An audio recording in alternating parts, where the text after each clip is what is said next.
ஓம் குருவே துணை ஸ்ரீ வராகமிகிற ஜோதிட பயிற்சி மையம் வழங்கும் astro online Kallakurichi YouTube channel தங்களை அன்போடு வரவேற்கிறது. ஐயா அவர்களுக்கு பொன்னாடை பொருத்தி கௌரவிக்கப்படுகிறது. கரகோஷம் எழுப்புங்க. கரகோஷம் எழுப்புங்க.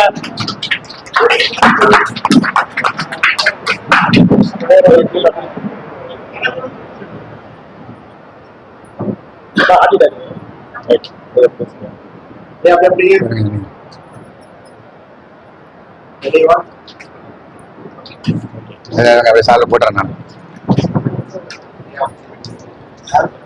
ஆமாங்க ஐயா.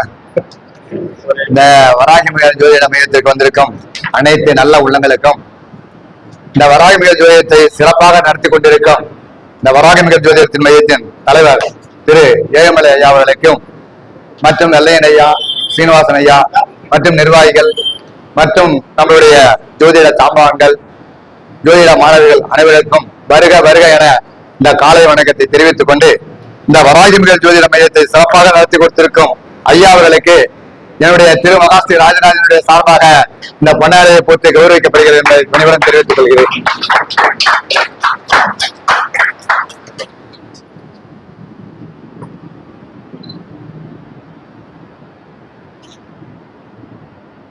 இந்த கருத்தரங்கத்திற்கு என்னாலான சிறு உதவியை உங்களை காணிக்கையாக செலுத்த அன்புடன் வருகிறேன்.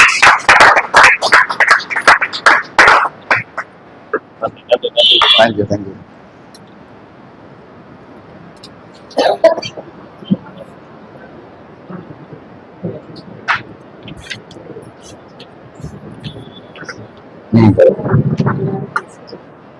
இந்த வராகமிகள் ஜோதிட மையத்தின் ஆசிரியரும் மற்றும் பெரியவர்களும் பெருமக்களுக்கும் நல்ல உள்ளங்களுக்கும் என்னுடைய காலை வணக்கத்தை தெரிவித்துக் கொண்டு, இந்த ஜோதிட துறையில் நாம் எப்படி முத்திரை பதித்துக் கொண்டிருக்கிறோம் என்பதை உங்களுக்கு தெல்ல தெளிவாக, இந்த ஜோதிடம் பொய்த்ததல்ல என்று உங்களிடம் அடிக்கடி சொல்லிக் கொண்டே இருக்கிறேன்.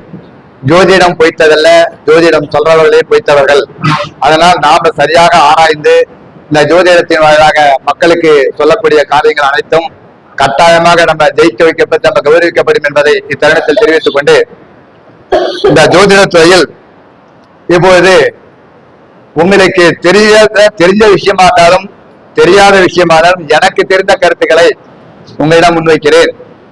இந்த ஜோதிட துறையில இறந்த காலம், நிகழ்காலம், எதிர்காலம், இந்த ஜோதிட துறையில இறந்த காலம், நிகழ்காலம், எதிர்காலம் அப்படின்ற ஒரு நிலைய நம்ம தெரிஞ்சுக்கணும். அப்ப இந்த எதிர்காலம் என்ன சொல்லுது, இறந்த காலம் என்ன சொல்லுது, நிகழ்காலம் என்ன சொல்ல போது நம்ம ஜாதக கட்டத்துல. ஏன்னா நம்ம ஜோதிடர்கள், இந்த ஜோதிடர்கள்லாம் நம்ம ஜோதிடத்தை முதல்ல ஆராய்ச்சி நாம என்னென்ன நிலையில இருந்திருக்கிறோம், என்ன மாதிரிலாம் இந்த ஜோதிட துறையில நம்ம பணி செய்ய போறோம், நம்ம எதிர்காலம் என்ன சொல்ல போகுது அப்படின்றத தெரிஞ்சுக்கிறதுக்குத்தான் இந்த வகுப்புல நான் இப்ப கருத்தரங்கமா உங்ககிட்ட சொல்லிக்கிறோம். எல்லாரும் 12 கட்டத்தை முதல்ல போட்டுங்க, நல்லா தாராளமா பெருசா போட்டுங்க. ஏன்னா நிறைய விஷயங்களை கொடுக்கறதால கொஞ்சம் பெருசாவே இருக்கட்டும் கட்டம், நல்ல பெரிய பக்கமா போட்டுங்க. ராசி கட்டத்தை 12 போட்டுங்க.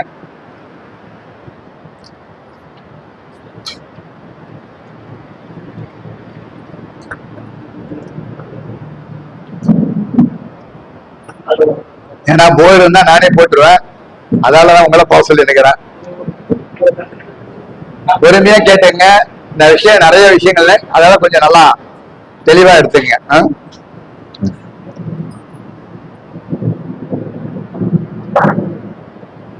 கட்டத்தை போட்டுட்டு போக சொல்லுங்க, நான் சொல்ல ஆரம்பிக்கிறேன்.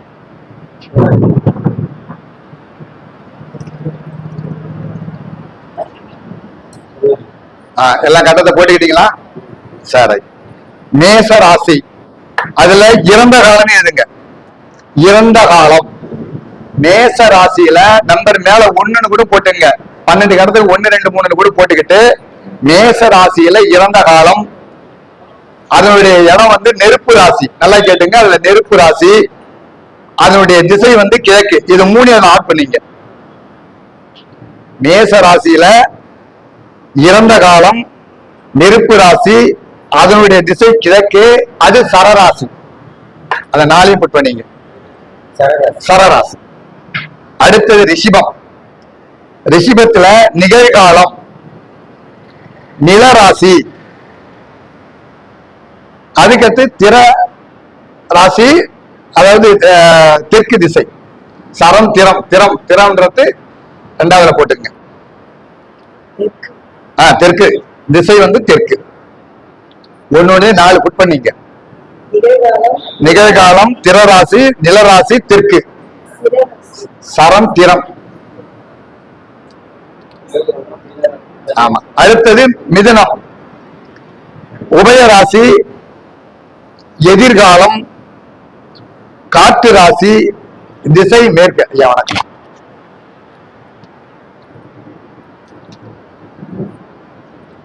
அடுத்தது கடக லக்னம், கடகராசி. இது எல்லாத்துக்குமே 2க்கும் பொருத்தம். அதனால கடகம், கடகத்துல வந்து இறந்த காலம், சரராசி, நீர் தத்துவ ராசி, வடக்கு திசை.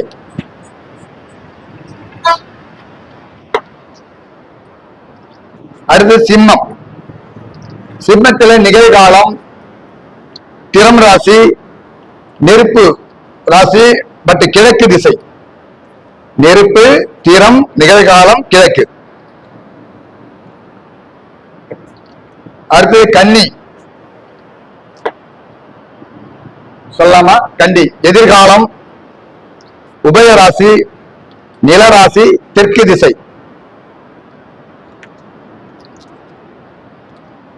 துலாம், இறந்த காலம், காற்று ராசி, சரராசி, மேற்கு திசை.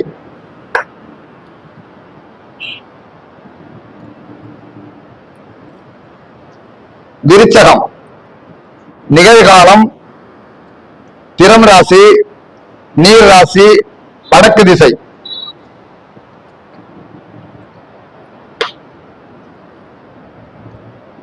அடுத்தது தனுசு, எதிர்காலம், நெருப்பு ராசி, உபயராசி, திசை கிழக்கு. அடுத்தது மகரம், இறந்த காலம், நிலராசி, சரம் ராசி, திசை தெற்கு. கும்பம், நிகழ்காலம், காற்று ராசி, திறம் ராசி, திசை மேற்கு.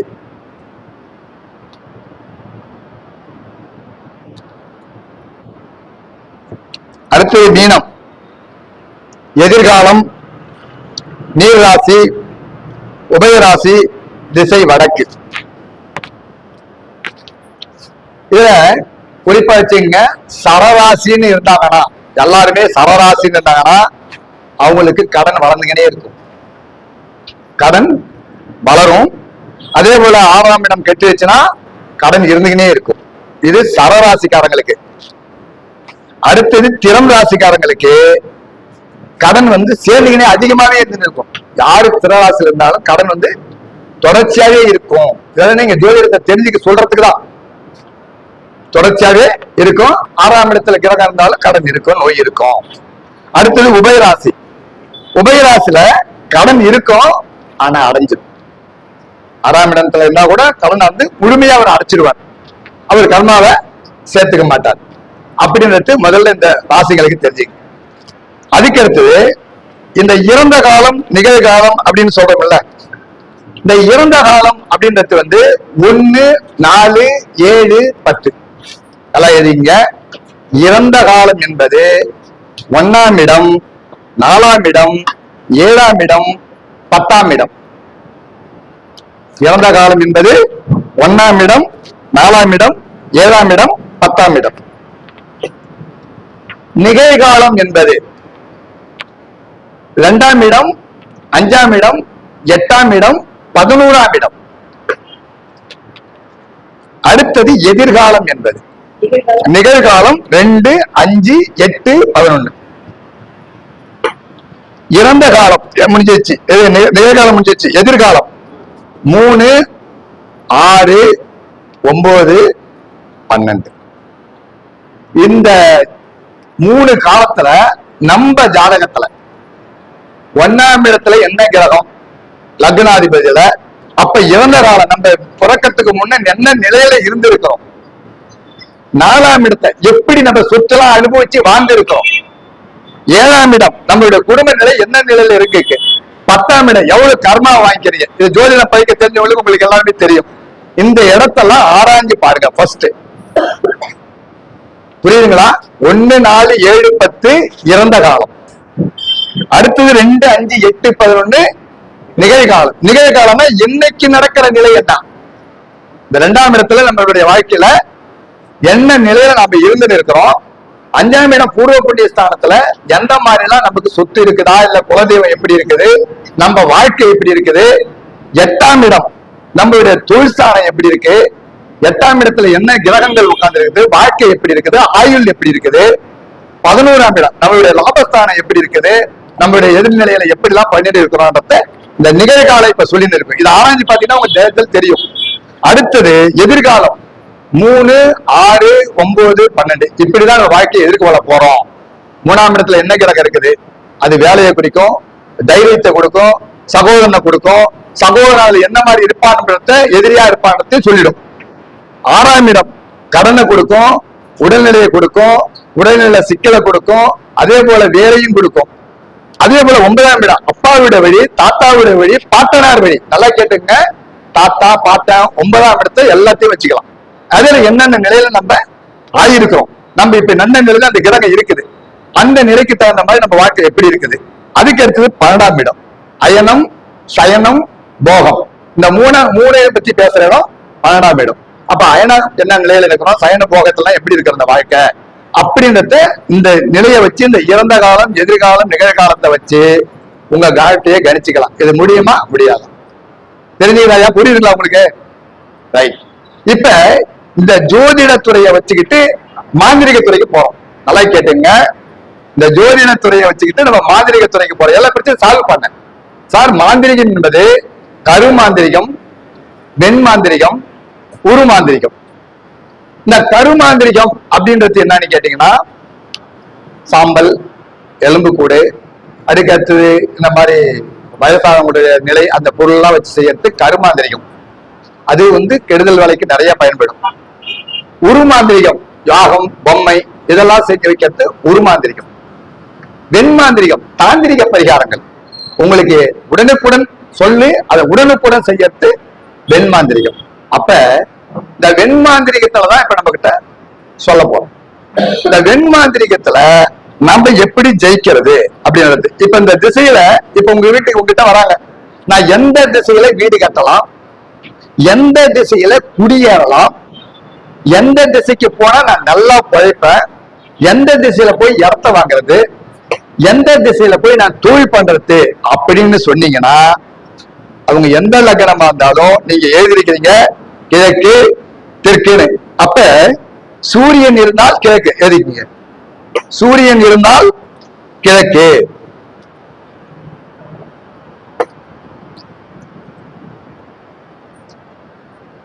சார் லக்னத்துல சூரியன் கிறார், இல்ல 4ஆம் இடத்துல சூரியன் கிறார், சொத்து பத்து. அப்ப இந்த இடத்துல வீடு கட்டலாம், கிழக்கு வாசப்படி வச்சு கட்டுங்க. புரியுதுங்களா? அடுத்தது சந்திரன் தென்கிழக்கு, அவருடைய திசை தென்கிழக்கு. செவ்வாய்க்கு தெற்கு, செவ்வாய் கிரகம் இருந்தால் தெற்கு திசை. புதன் இருந்தால் வடகிழக்கு, புதன் இருந்தால் வடகிழக்கு. அடுத்தது குரு இருந்தால் வடக்கு, குரு இருந்தால் வடக்கு. சனி இருந்தால் மேற்கு, சனி இருந்தால் மேற்கு. ராகு இருந்தால் தென்மேற்கு, ராகு இருந்தால் தென்மேற்கு. கேது இருந்தால் வடகிழக்கு, வடமேற்கு. சாரி, கேது இருந்தால் வடமேற்கு. சுக்கிரன் கிழக்கு. இந்த 12 ராசிகளை வச்சுக்கிட்டு நோய்க்கு போறேன்னா இந்த திசைக்கு போய் மருத்துவம் தேடிக்கன்னு சொல்லலாம். பணம் சம்பாதிக்க போறேன்னா இந்த திசையில போய் தொழில் செய்யுங்க. சுக்கிரனுக்கு உங்களுக்கு கிழக்கு சென்டர், அதான் கிழக்கு. அதான் அந்த கிழக்கு வரும்போது என்ன ஈசானிய மலைத்து வரும் கிழக்கு. ஆமா, ஆமா, இப்ப புரியுதுங்களா? இப்ப இத வச்சுக்கிட்டு பணம் சம்பாதிக்க போறது, தொழில் செய்ய போறது, ஆஸ்பத்திரிக்கு போறது, இதெல்லாம் அவங்களுக்கு சொல்லும்போது நான் எந்த திசைக்கு போனா, எந்த டாக்டர் கிட்ட, எந்த வழிக்கு போய் எந்த பக்கம் போனா நல்லபடியா எனக்கு பணம் தேரும், என் உடம்பு தேரும் அப்படிலாம் கேக்குறாங்கன்னா இதை வச்சுக்கிட்டு தான் நீங்க அவங்க கிட்ட பதில் சொல்லணும். அப்படி சொல்லும் போது உங்களுக்கு ஒரு நல்ல நிலை கிடைச்சிரும் அப்படின்றத தெள்ள தெளிவா சொல்லிடலாம். அதே போல சார் பணம் சம்பாதிக்க போறேன் அப்படின்னு சொல்லி கேட்டீங்கன்னா எல்லாமே 11ஆம் இடத்தை பார்த்து, நம்ம லாபஸ்தானம்ன்றது 11ஆம் இடம். அப்ப இந்த 11ஆம் இடத்து அதிபதி யாரு, அவருக்கு எந்த திசை எந்த மாதிரி பலன் கொடுக்கறத 11ஆம் இடத்தை வச்சு தெரிஞ்சுங்க. சனி 11ஆம் இடம் இருந்தா மேற்கு, அதான் முதல்ல சொல்லிக்கிறோம். குரு 11ஆம் இடம் தான் வடகிழக்கு. இதெல்லாம் எழுதிட்டீங்க. இது சொல்ல தேவையில்ல உங்களுக்கு, ஏன்னா டைம் இருக்கிறதுக்காக சொல்ல வரேன். இது போல இருந்துகிட்டு இப்ப முடிஞ்சிருச்சு. இப்ப வெண் மாந்திரிகம் சொல்லியிருக்கிறோம். இந்த வெண் மாந்திரிகத்துல 6ஆம் இடம் ஒருத்தருக்கு கெட்டுடுச்சு. அப்ப 6ஆம் இடம் கெட்டு விட்டால் அது என்ன ராசின்னு பாருங்க, சரமா திரமா உபயமா? இத முதல்ல புரிஞ்சுங்க. 6ஆம் இடத்துல லக்னத்துக்கு இருந்து 6ஆம் இடம் சரராசியா, திறம் ராசியா, உபய ராசியா? இத முதல்ல நீங்க கணக்கு எடுத்துக்கிட்டு இந்த பரிகார வாழ்வியல் பரிகாரத்தை உங்களுக்கு கொடுங்க. அப்படி கொடுக்கும் போது சரராசி அப்படின்னும் போது அது என்ன செய்யும் உங்களுக்கு சொல்லியிருக்கிறோம். இந்த சரராசி அப்படின்னு சொன்னாக்கா நெருப்பு ராசின்னு சொன்னோம். அப்ப நெருப்பு ராசின்னு சொன்னா யாகம் வளர்க்கலாம், ஹோமம் வளர்க்கலாம், சூனை ஏத்தலாம். இந்த மாதிரி நெருப்பு சம்பந்தப்பட்ட துறையை அவங்களுக்கு வாழ்வியல் பரிகாரமா கொடுங்க. 6ஆம் இடம் கெட்டிருந்து கடன் தீரணும், இல்ல படுக்கையிலே இருக்கிறாங்க, அவங்கள படுக்கையில இருந்து ஏந்திரிக்க முடியல, என்னன்னு தெரியல, ஆஸ்பத்திரியில கொண்டு காட்டினா கூட நோய்வாய் தான் இருக்குது தவிர எது அவங்களுக்கு பாதிப்பு இல்லைன்னு சொல்றாங்க, ஆனா உடம்பு தேர மாட்டுது அப்படின்றவங்களுக்கு நீங்க நெருப்பு ராசியா மேச லக்னமா அவங்க இருந்து மேச ராசியா இருந்தால் அவங்களுக்கு ஹோமம் வளர்த்து, அந்த ஹோமத்துல நல்லா கேட்டுங்க, நோய்வாய் தீரணும் அப்படின்னு இருந்தா எலுமிச்சம்பழத்தை 108 துண்டு எட்டி, ஒரு பழத்தை 8 துண்டு ஆக்கலாம். அதை குங்குமத்துல பெரட்டி, குங்கும உரத்துல வாங்கி பெரட்டி அவங்கள பக்கத்துல படுக்க வச்சுக்கிட்டு ஒரு 8 செங்கல் எடுத்து ஹோமம் குச்சியெல்லாம் வாங்கி வந்து வச்சு அதுக்கடுத்து கலசம் வச்சு நீங்க எப்படி ஹோமம் பண்ணீங்களோ அது போல வச்சுட்டு அவங்க கையில இருந்த நூலை கொஞ்சம் நல்லா சுத்தி, அந்த நூலை ஹோமத்திலேயே ஒரு சுத்தி சுத்தி நம்ம கலசத்துல இருக்கிற தண்ணிலேயே அந்த கொண்டாந்து இந்த நீரை விட்டுட்டு நீங்க ஹோமம் வளர்க்கணும். ஹோமம் வளர்க்கறது உங்க இஷ்ட தெய்வம் உபாசன தெய்வம் இருந்தா நீங்க சொல்லி ஹோமம் வளர்த்துக்கலாம். இல்ல அப்படின்னாலும் ஓம் கிரீம் கிளீம் தும் ஜுவல ஜுவல சூழினி துஷ்ட கிரக இன்னார் மகன் இன்னார் உடல்நிலை சரியாகி விட்டது கூம்பட் சுவாகம். இது காளியினுடைய உச்சாரண மந்திரம்.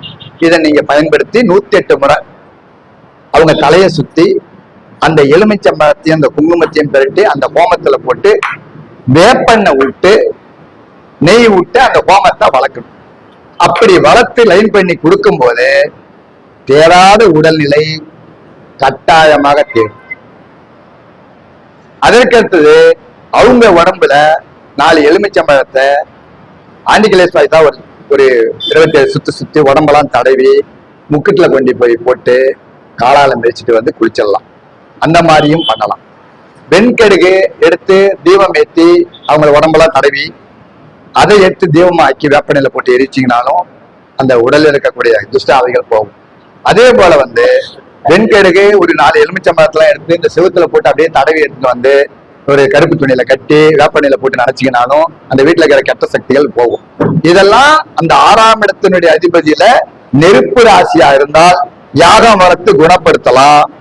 அடுத்தது கடன் தீரல சார், எனக்கு கடன் பிரச்சனையாவே இருக்குது, இந்த கடன் என்னை விட்டு போக மாட்டேதுன்னு சொன்னா அந்த கடனுக்கு உண்டான யாகத்தையும் வளர்த்து அந்த சாம்பல நீங்க எடுத்து கொஞ்சம் அரகஜா புணுகு அத்தர் இதெல்லாம் வச்சுக்கிட்டு அதை மையாக்கி நீங்க வச்சுக்கிட்டு கடன் கொடுக்க வேண்டிய நாள் செவ்வாய்க்கிழமை 12 மணிலிருந்து 1:30 மணிக்குள்ள யாருக்கு கடன் கொடுத்தாலும் அசல்ல கொஞ்சமாவது கொடுங்க. அப்படி நீங்க கொடுக்கும் போது இந்த கடன் உங்களை விட்டு கட்டாயமா போகும். அது குளிகை நேரம். அப்ப கடன் அடைக்கணும் அப்படின்னு சொன்னா இதெல்லாம் நீங்க செய்யும் போது கடன் உங்களை விட்டு போகக்கூடிய நிலை கிடைச்சிடும். அப்ப கடன் கொடுக்கக்கூடிய நாள் செவ்வாய்க்கிழமையும் சனிக்கிழமையும். கடன் அந்த நாள்ல மட்டும் வாங்கக்கூடாது. இதெல்லாம் நீங்க பயன்படுத்தும் போது எப்படியாப்பட்ட கடனா இருந்தாலும் அந்த யாகத்தை வளர்த்து அந்த ஹோமத்தை வளர்த்து நீங்க அவங்க பேரெல்லாம் சொல்லி அந்த சீட்டை பிரிஞ்சு இலையில எழுதி இந்த யாகத்திலே போட்டு கொளுத்துனா அவன்கிட்ட பிரச்சனைக்கே வரமாட்டான். கடனை தொந்தரவு கொடுக்க மாட்டான். இதெல்லாம் நீங்க பயன்படுத்தும் போது கடன்ல இருந்து மீளலாம். இது எல்லாத்துக்கும் பொருந்தும். 2ஆம் இடம் தனம் குடும்பம் வாக்கு, 3ஆம் இடம் சகோதர ஸ்தானம் தைரியம், 4ஆம் இடம் சொத்து, 5ஆம் இடம் பூர்வ புண்ணிய ஸ்தானம், 6ஆம் இடம் ருணரோக ஸ்தானம், 7ஆம் இடம் கெட்டு இருந்தால் அதுக்கு யாகம். கணவன் மனைவி ஒற்றுமை, குடும்பத்துல கூட்டு தொழில், வருமானம், இதுக்கெல்லாம் இந்த மாதிரி மேஷ லக்னமா இருந்தால் இந்த 12க்கும் அது நெருப்பு லக்னமா இருக்கிறதால யாகத்தை வச்சு பயன்படுத்தி அவங்களுக்கு நல்ல நிலையை கொடுத்துடலான்றது ஜோதிடத்தில் மாந்திரிகம். இது வெண்மாந்திரிகம். இதற்கு அடுத்தது ரிஷபம். இந்த ரிஷபத்துக்கு நிலராசி. நிலராசியை பத்தி உங்களுக்கு தெரியும். இந்த நிலம் என்பது உங்களுக்கு யாரு இந்த நிலராசிக்காரங்களை இட்டுக்கிட்டு போறீங்களோ அந்த இடம் அவங்களுக்கு பேசி முடிச்சிருவாங்க. யாராவது ஒருத்தர் கன்னி ராசிக்காரங்களையோ ரிஷப ராசிக்காரங்களையோ இட்டுன்னு போய் ஒரு நிலத்தை வச்சு பேசுங்கன்னா அந்த நிலம் அவங்களுக்கு செட்டில் ஆயிடும். வீடு கிடைக்காத வீடு. அப்ப அந்த நிலத்தினுடைய மண்ணை அந்த ராசிக்காரங்க குலதெய்வத்து மண்ணை புத்து மண்ணை எடுத்தாந்து அதை ஒரு பொம்மையா ஒரு பிள்ளையாரா ஒரு இஷ்ட தெய்வமா நினைச்சு அதை வீட்டுல வச்சு பூஜை பண்ணின்னு வரும்போதும் இந்த பிரச்சனைகள் சால்வ் ஆகும். இதெல்லாம் வாழ்வியல் பரிகாரம் தான். அதுக்கு அடுத்தது காற்று ராசி. இந்த காற்று ராசி என்பது புகை. அப்ப புகை என்பது ஊதுபத்தி, அப்ப சூடம். இதெல்லாம் கோயிலுக்கு நீங்க அன்னதானமா வாங்கி கொடுக்கலாம், எண்ணெய் தானமா வாங்கி கொடுக்கலாம். இப்படிலாம் நீங்க வாங்கி கொடுத்து அந்த உழவார பணியை நீங்க அங்க செய்யும் போது உங்களுக்கு அந்த பிரச்சனைகள் சால்வ் ஆகும். இதற்கு அடுத்தது நீர் ராசி. ஆறு குளம். அப்ப குளத்துக்கு அருகில ஆற்றுக்கு அடியில் இருக்கக்கூடிய கோயில்கள், பெண் தெய்வங்கள், கன்னிமார்கள், இந்த இதுக்கெல்லாம் நீங்க போய் உபகாரம் பண்ணி அந்த குளியல்ல நீராடி அல்ல கடல்ல நீராடி இப்படிலாம் நீங்க வரும்போது அந்த காட்டு ராசியிலிருந்து ஜெயிக்கலாம். இதுதான் இந்த ஜோதிடத்தில் மாந்திரிகம் என்பதை நான் உங்கள்கிட்ட சொல்லியிருக்கேன். அப்ப இந்த ஜோதிடத்துறையை வச்சுக்கிட்டு இந்த மாந்திரிகத்துறையை பயன்படுத்தி எல்லாத்தையும் ஜெயிக்க வைக்கலாம். அப்ப இதுக்கு நீங்க தனியா ஒரு பீஸை போட்டு வாங்கிக்கலாம். ஐயா நாங்க இது போல பண்ணி கொடுக்குறோம், இந்த மாதிரி வாழ்வியல் பண்ணி கொடுக்குறோம், நீங்க இதை போல பண்ணுங்க அப்படின்றத இந்த 4 தத்துவத்தை வச்சுக்கிட்டு நம்ம நிறைய பண்ணலாம்ன்றதுதான் இந்த ஜாதகத்தில் இருக்கிற நிலைகள். அப்ப இந்த மேஷ லக்னம் அப்படின்னா என்ன சார் பரிகாரம் எழுதிங்க. மேஷ லக்னம் அதான் 4 ராசி சொல்லிட்டேன். திருப்பி பார்த்தா அதே 4 ராசி தான் வரும். புரியுதுங்களா? நீர் ராசி அருவியில குளிக்கலாம், குளத்துல குளிக்கலாம், ஆத்தங்கரையில குளிக்கலாம், கடல் நீர்ல குளிக்கலாம், அருவி பக்கத்துல இருக்கிற கோயில்ல போய் குளிச்சுட்டு தரிசனம் பண்ணலாம், அதுக்கு உபாசனை பண்ணலாம். இதெல்லாம் பண்ணும்போது இந்த பிரச்சனைகள் சால்வ் ஆகும். இது நீர் ராசிக்காரங்களுக்கு. காற்று ராசிக்காரங்களுக்கு சொல்லியாச்சு. அதே போல உங்களுக்கு நெருப்பு ராசிக்காரங்களுக்கும் சொல்லியாச்சு. இந்த மாதிரி 4 தத்துவத்தை வச்சுக்கிட்டு தான் நம்ம பஞ்சபூத சக்தி இயங்குது. அந்த நிலையில தான் இப்ப நமக்கு மேஷ லக்னம் அப்படிங்கிறது நெருப்பு ராசி. அது அப்ப இந்த மேஷ லக்னத்துக்கு எந்த மாதிரி பரிகாரம் கொடுக்கலாம் இதை நீங்க தெரிஞ்சுக்கிட்டாதான் அவங்களுக்கு பரிகாரம் கொடுக்கலாம். அப்ப செவ்வாய்க்கு அன்னைக்கு அந்த வீட்டுக்கு அதிபதி செவ்வாய். அந்த செவ்வாய்க்கு அகல் விளக்கு விநாயகருக்கு ஏற்றுதல், ஹோமப்பொருள் வாங்கி கோயிலுக்கு கொடுக்கலாம், இல்ல நீங்களே பயன்படுத்தலாம். சூடம் ஊதுபத்தி வாங்கி கொடுக்கலாம். இது மேஷ லக்னத்துக்காரங்களுக்கு, மேஷ ராசிக்காரங்களுக்கு. ரிஷபத்துக்கு வெள்ளிக்கிழமை அன்னைக்கு அம்மன் கோயில்ல சந்தனம், குங்குமம், மஞ்சத்தூள் வாங்கி கொடுக்கலாம். இதெல்லாம் உங்களுக்கு வாழ்வியல் பரிகாரம். இப்ப இந்த பிரச்சனை தீரணும்னு சொன்னா அந்த ரிஷப ராசிக்காரங்க போய் இது போல பண்ணும்போது அந்த பிரச்சனை தீர்வு பரிகாரமா கொடுங்க உங்களுக்கு. அது அவங்களுக்கு சக்சஸ் ஆகும். அது எந்த மேல பாதிக்கப்பட்டிருக்குது, அதுக்கு என்ன புரட்டுறது, இந்த மாதிரி போய் பண்ணுங்க அப்படின்னு சொல்லுங்க. இதுக்கு அடுத்தது மிதுன லக்னம். புதன்கிழமை அன்னைக்கு சாம்பிராணி தூப தீபம் போட்டு பெருமாள் கோயில்ல போய் சூடம் வாங்கி கொடுக்கலாம், தானமாவும் கொடுக்கலாம். பச்சை பயிரை வாங்கி சுண்டலை வச்சு கூட கொடுக்கலாம். இல்ல பச்சை பயிரை தலையில சுத்தி ரோடுல போடலாம். இத மாதிரிலாம் நீங்க பயன்படுத்தும் போது அந்த மிதுன லக்னம் வேலை பார்க்கும். அடுத்தது கடக லக்னம். திங்கட்கிழமை அன்னைக்கு அம்மாள் கோயில்லையோ இல்ல சிவன் கோயில்லையோ பன்னீர் வாங்கி தானம் கொடுக்கலாம். இல்ல நீங்களே அபிஷேக செலவை ஏத்துக்கலாம். பால், தயிர் இந்த மாதிரி அபிஷேக பொருள் வாங்கியும் தானம் கொடுக்க சொல்லலாம். இதெல்லாம் செய்யும் போது அந்த வாழ்வியல் பரிகாரத்துல அவங்களுக்கு பிரச்சனைகள் தீரும். அதெல்லாம் நீங்க எப்படி சொல்றீங்கன்னா ஒரு 9 வாரம் அப்படின்றத பயன்படுத்திங்க பொதுவா. ஏன்னா எங்களுக்கு அந்த டிக்கெட்டுகள் உங்களுக்கு தெரியாது. அதாவது ஜென்ரலா 9 வாரம் பண்ணுங்க அப்படின்னு சொல்லுங்க. இதற்கு அடுத்தது சிம்ம லக்னம். ஞாயிற்றுக்கிழமை அன்னைக்கு சாம்பிராணி வாங்கி உங்க வயலுக்கு உண்டான விளக்கு தீபமும் நீங்களே போடலாம். எண்ணெய் திரி வாங்கி கோயிலுக்கு கொடுக்கலாம். சிவன் கோயில்ல ஞாயிற்றுக்கிழமை இல்ல சூரியனுக்கு சூரிய நமஸ்காரம் பண்ணலாம். இல்ல கோதுமை வாங்கி பரப்பி விளக்கு ஏற்றலாம். இதெல்லாம் நீங்க பயன்படுத்தும் போது நல்ல மாற்றத்தை கொடுக்கக்கூடிய நிலை கிடைச்சிடும். அடுத்தது கன்னி. புதன்கிழமை அன்னைக்கு சந்தனம், குங்குமம், மஞ்சத்தூள் வாங்கி கோயிலுக்கு கொடுக்கலாம்.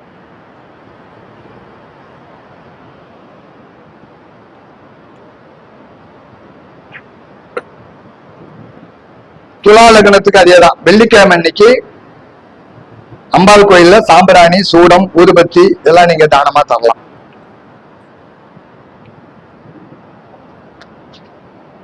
விருச்சிகம். விருச்சிக ராசிக்கு செவ்வாய்க்கிழமை அன்னைக்கு நீங்க பால் வாங்கி கொடுக்கலாம். பன்னீர் அபிஷேகத்துக்கு பன்னீர் வாங்கி கொடுக்கலாம். தண்ணி தானமா நீங்க போய் கொடுக்கலாம் அந்த கோயில்ல. இதெல்லாம் நீங்க பயன்படுத்தும் போது நல்ல மாற்றங்கள் தெரியும். தனுசு லக்னம். தியானந்தோறும் குருவுக்கு போய் விளக்கேற்ற சொல்லலாம். வியாழக்கிழமை கோம பொருள் வாங்கி கோயிலுக்கு கொடுக்கலாம். குருவுக்கு போயிட்டு குழந்தைங்களுக்கு பூந்தி வாங்கி தானம் கொடுக்கலாம். சமாதிக்கு போய் விளக்கு வைக்கலாம்.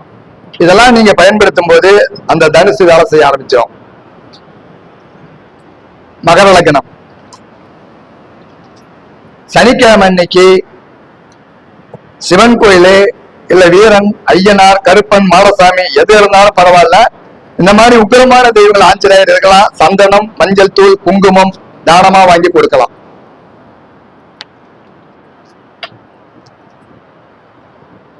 அதே போல கும்பத்துக்கு அதே சனிக்கிழமை தான் சாம்பிராணி, சூடம், பத்தி வாங்கி தானம் கொடுக்கலாம்.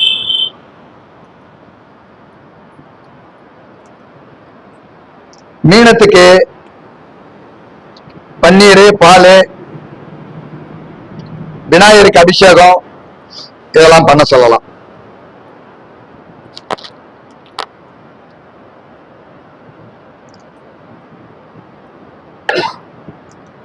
அப்ப நெருப்பு ராசி அப்படின்னாக்கா ஹோமகுண்டம் எழுதிங்க. நெருப்பு ராசினா ஹோமகுண்டம் வளர்க்கிறோம். கோயிலுக்கு கேஸ் சிலிண்டர் வாங்கி கொடுக்கலாம். எண்ணெய் தானம் செய்யலாம். பொதுவா ஹோமகுண்டம் வளர்க்கலாம், கேஸ் சிலிண்டர் தானம் வாங்கி போய்க்கலாம், எண்ணெய் தானம் கொடுக்கலாம். இதெல்லாம் நெருப்பு ராசிக்காரங்களுக்கு கொடுக்கலாம். நிலத்துக்காரங்களுக்கு நிலத்தை திருத்துறது, அடுத்தது கற்கள், சிமெண்ட், செங்கல் கோயிலுக்கு வாங்கி தானமா கொடுக்கறது.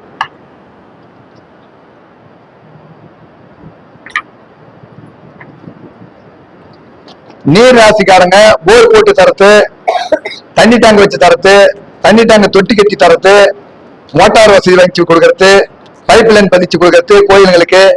இதெல்லாம் செய்யும் போது அந்த நீர் ராசியினுடைய நிலை நல்லாவே இருக்கும். இதெல்லாம் நீர் ராசியினுடைய நிலை. காற்று ராசிக்கு சூடம், ஊதுபத்தி இந்த மாதிரி புகை சார்ந்த பொருட்கள்லாம் கோயிலுக்கு வாங்கி தானமா கொடுக்கலாம். இப்படி நீங்க கொடுக்கும் போது உங்களுக்கு அந்த வாழ்வியல் பரிகாரத்திலிருந்து நல்ல ஒரு மாற்றத்தை கொடுக்கக்கூடிய நிலை கட்டாயமா கிடைக்கும் அப்படின்றதுதான் இதுல இருக்கக்கூடிய நிலைகள். அப்ப ஒவ்வொரு ராசியிலையும் நம்ம இதை வச்சு பயன்படுத்தி நல்ல முன்னேற்றத்தை அடையக்கூடிய ஒரு வாய்ப்புகள் கிடைக்கும். இப்ப உங்களுக்கு ஏதாவது புரியுதா இதுல இருந்து சொல்றது வரைக்கும்? அதாவது ஒரு ஜோதிடத்தை வச்சுக்கிட்டு இந்த நீர் ராசி, நிலராசி, காற்று ராசி அப்படின்ற நிலையை வச்சுக்கிட்டு அவங்களுக்கு பரிகாரமா நிறைய வாழ்வியல் பரிகாரத்தை நம்ம கொடுக்கலாம். அப்படி கொடுக்கும் போது அவங்களுடைய நிலைகள் நல்ல நிலை அடையும், நல்ல வாய்ப்பை தரும். ஏன்னா இப்ப மாந்திரிகத்துக்கு போய் அப்படி கூட தாயத்து பண்றோம் அது பண்றதை விட இந்த மாதிரி எல்லாம் நீங்க சொல்லும் போது நல்ல மாற்றத்தையும் நல்ல நிலையும் கொடுக்கக்கூடிய ஒரு நிலை கிடைக்கும் அப்படின்னு தெள்ள தெளிவா சொல்லிடலாம். அப்ப இந்த மாதிரி நீங்க எல்லாம் ஜனங்க கிட்ட சொல்லும் போது நல்ல முன்னேற்றத்தை கொடுக்கக்கூடிய நிலை கிடைச்சிடும். இதுக்கு மேல நிறைய பேசுறதுக்கு எனக்கு அதிகமா ஆளுங்க இருக்கிறதுனால இதோட முடிச்சுட்டு இன்னும் ஒரு சப்ஜெக்ட உங்களுக்கு நட்சத்திர பரிகாரமா முடிக்கும் போது கொடுக்குறேன். அந்த 27 நட்சத்திரத்துக்கு உண்டான பரிகாரங்கள் எப்படி நீங்க ஜெயிக்கிறதுக்கு இந்த தனதார நட்சத்திரத்தை பயன்படுத்தணும். 2, 4, 6, 8, 13, 15, 17, 20, 24 இந்த நட்சத்திரங்கள் மட்டும்தான் ஒவ்வொரு நட்சத்திரத்துக்கும் பலனுள்ள நட்சத்திரம். இதை வச்சு நீங்க எப்படி அவங்கள ஜெயிக்க வைக்கிறது, அப்படி பயன்படுத்தும் போது நல்ல மாற்றத்தை கொடுக்கக்கூடிய நிலை கிடைக்கும். 27 நட்சத்திரத்துக்கு உண்டான குறியீடு, 27 நட்சத்திரத்துக்கு உண்டான பொருள்கள், 27 நட்சத்திரத்துக்கு உண்டான பழங்கள் நீங்க எப்படி தானம் பண்றதெல்லாம் கடைசியா நான் முடிக்கும் போது முடிச்சு கொடுக்குறேன். இது வரைக்கும் எனக்கு பேச வாய்ப்பளித்த அனைத்து நல்ல உள்ளங்களுக்கும் எனது மனமான நன்றியான வணக்கத்தை தெரிவித்துக் கொண்டு விடைபெறுகிறேன். நன்றி, வணக்கம்.